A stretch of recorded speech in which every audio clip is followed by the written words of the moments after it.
उत्पत्ति दिन श्री महेश नवमी के स्वरूप में मनाया जाता है।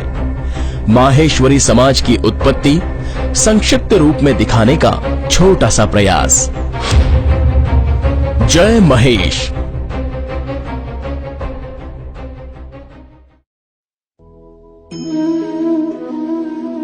गांव खड़ेला में खड़गलसेन राजा राज्य करता था।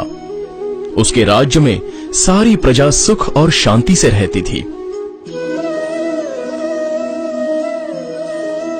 राजा धर्मावतार और प्रजा प्रेमी था, परंतु राजा को कोई पुत्र नहीं था। इसलिए राजा और रानी चिंतित रहते थे। राजा ने मंत्रियों से परामर्श कर पुत्रेष्ठ यज्ञ करवाया। राजा ने श्रद्धापूर्वक यज्ञ करवाकर ऋषियों से आशीर्वाद व वरदान मांगा। ऋषियों ने वरदान दिया और साथ साथ ये भी कहा कि तुम्हें जो पुत्र होगा वो बहुत ही पराक्रमी होगा, वो चक्रवर्ती राजा होगा, परंतु 16 वर्ष की अवस्था तक उसे उत्तर दिशा की ओर न जाने देना।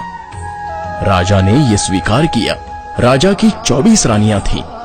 समय पाकर उनमें पंचावती रानी गर्भवती हुई और पुत्र को जन्म दिया। राजा ने पुत्रोत्सव बहुत ही हर्षोल्लास से मनाया। ज्योतिषियों ने राजकुमार का नाम सुजान कुंवर रखा। सुजान कुंवर बहुत ही प्रखर बुद्धि व समझदार निकला। थोड़े समय में वो विद्या व शस्त्र विद्या में आगे बढ़ने लगा।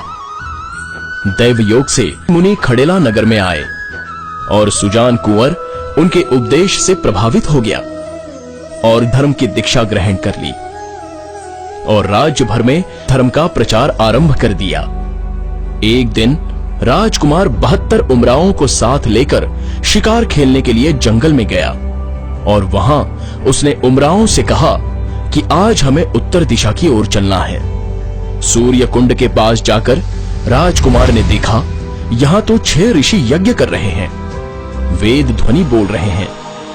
ये देखते ही सुजान कुंवर आग बबूला हो गया और क्रोधित होकर कहने लगा कि इस ओर मुनि यज्ञ करते हैं, इसलिए पिताजी ने मुझे इधर आने से रोक रखा था, मुझे भुलाव दिया जा रहा था। उसी समय उसने उमरावों को आदेश दिया, यज्ञ विध्वंस कर दो और ये यज्ञ सामग्री नष्ट कर दो। उमरावों ने आदेश पाते ही ऋषियों को घेर लिया और यज्ञ विध्वंस करने लगे। ऋषि भी क्रोध में आ गए और उन्होंने श्राप दिया कि सब पत्थरवत हो जाओ। श्राप देते ही राजकुमार सहित सारे उमराव पत्थर के हो गए।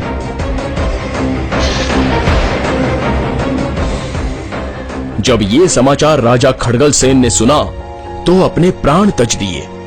राजा के साथ 16 रानियां सती हुई। राजकुंवर की कुंवरानी चंद्रावती उमराव की स्त्रियों को साथ लेकर ऋषियों के शरण में गई, अनुनय विनंती की और श्राप वापस लेने की प्रार्थना की। तब ऋषियों ने उन्हें बताया कि हम श्राप दे चुके हैं, अब तुम भगवान गौरी शंकर की आराधना करो। यहां निकट ही एक गुफा है जिसमें जाकर भगवान महेश का अष्टाक्षर मंत्र का जाप करो। भगवान की कृपा से वो पुनः शुद्ध बुद्धि वाले व चेतन हो जाएंगे। राजकुमारानी सारी स्त्रियों सहित गुफा में जाकर तपस्या करने लगी।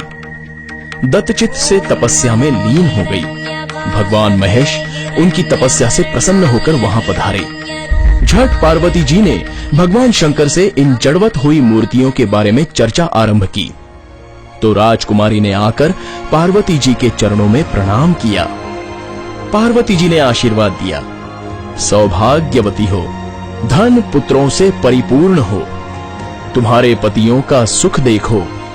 इस पर राजकुमारानी ने कहा, माता, हमारे पतिदेव तो ऋषियों के श्राप से पत्थरवत हो गए हैं, अतः आप इनका श्राप मोचन करो।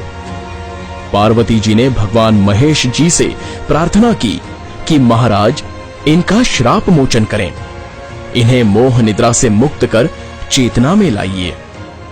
इस परम भगवान ने उन्हें चेतन कर दिया।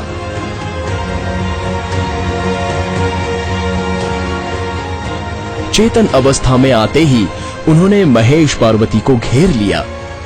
इस पर भगवान महेश ने कहा कि क्षमावान बनो और क्षत्रित्व छोड़कर वैश्य वर्ण धारण करो। उमराव ने स्वीकार किया, परंतु हाथों से हथियार नहीं छूटे। इस पर भगवान महेश ने कहा, सूर्य कुंड में स्नान करो। फिर सबने सूर्य कुंड में स्नान किया। तब उनके हथियार पानी में गल गए।